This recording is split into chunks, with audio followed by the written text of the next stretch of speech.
دیکھیے، السلام علیکم ورحمۃ اللہ وبرکاتہ۔ الحمد للہ رب العالمین والصلاة والسلام علی سید الانبیاء والمرسلین وعلی آلہ واصحابہ اجمعین، اما بعد۔ دیکھیے، یہ لیسن نمبر 1 کا سیکنڈ پارٹ ہے، انشاءاللہ ہم اس کے مخرج کو دیکھتے ہیں۔ دیکھیے، دال، زبان کی نوک اوپر دانتوں کی جڑ سے لگائیے، جہاں سے آپ نے تا ادا کیا تھا نا وہیں سے دال بھی ادا ہوگا، دال۔ اور پھر زال، زبان کی نوک اوپر دانتوں کے سرے سے لگائیے، جہاں سے آپ نے سا ادا کیا تھا وہیں سے زال بھی ادا ہوگا، زال۔ رو، رو، زبان کو تھوڑا سا گول کریے اور پھر پڑھیے رو، رو، ٹھیک ہے۔ اور پھر زا، دانتوں کو دانت کو اوپر رکھیے اور زبان کے اندر سے، زبان کی نوک کو دانتوں کے اندر اندرونی کنارے سے لگائیے، پڑھیے زا، زا۔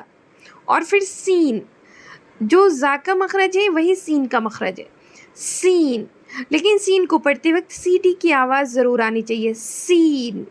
اور پھر شین، جو آپ نے جیم پڑھا تھا نا، جیم کا مخرج تھا زبان کا بیچ والا حصہ اوپر بیچ والے تالوں سے لگے تو جیم ادا ہوگا، اسی طریقے سے زبان کا بیچ والا حصہ اوپر بیچ کے تالوں سے لگے تو شین ادا ہوگا، شین۔ پھر آپ کا صاد، تو جو مخرج آپ نے پڑھا زا کا، سین کا، وہی ہے صاد کا، لیکن اس کو موٹا پڑھنا ہے، یعنی یہ پر حروفوں میں سے صاد، ٹھیک۔ پھر اس کے بعد ضاد۔ اب یہ زبان کی کروٹ آپ کی کسی کو دائنی طرف لگتا ہے، کسی کو بائیں طرف لگتی ہے اور کسی کو دونوں طرف ایک ساتھ لگتی ہے، تو پھر ضاد پڑھا جاتا ہے۔ ضاد بھی موٹا حروف ہے، یعنی پر حروف ہے، اس کو ہمیں پر پڑھنا ہے انشاءاللہ۔ تو کیا؟ صاد، ضاد، ٹھیک ہے۔ اور پھر ہم چلتے ہیں ایک بار روانی کی طرف۔ دیکھیے، دال، دال، ذال، ذال، ذال کو ہمیشہ باریک رکھنا ہے۔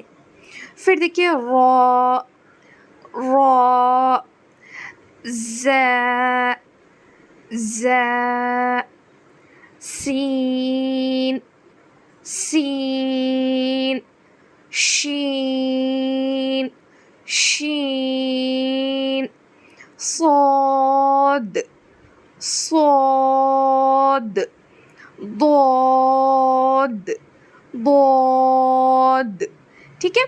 انشاءاللہ امید کرتی ہوں کہ آپ سبھی کو سمجھ میں آیا ہوگا، اور انشاءاللہ تھرڈ پارٹ انشاءاللہ تعالیٰ کل آئے گا، تھوڑا سا ویٹ کریے، اور پھر انشاءاللہ مخرج کے ساتھ حروف تہجی کو پھر سے کل آگے سیکھتے ہیں انشاءاللہ۔